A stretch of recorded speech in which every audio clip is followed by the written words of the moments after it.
Kay Soto, ready na sa NBA next year. At siya na ang next Victor Wembanyama ng NBA. At JB makakapaglaro pa rin sa Ginebra. Ayan guys, sa ating kababayan na si Kay Soto, talagang mas lalong lumakas. At ang pagbabalik niya sa B-League ay inaabangan na ng maraming tao. The next Victor Wembanyama ng NBA.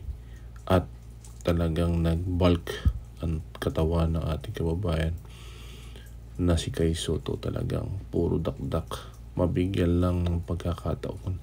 Makikita natin dito talagang malakas ang ating kababayan na si Kay Soto, na katulad ni Victor Wembanyama sa skill set.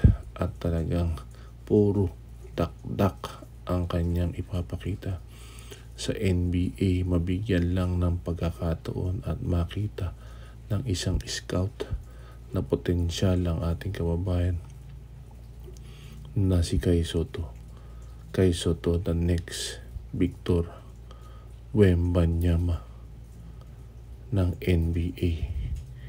Talagang kagilagilas, kahindik-hindik at nakakakilabot ang skill set ng ating kababayan na si Kay Soto, the next Victor Wembanyama ng NBA.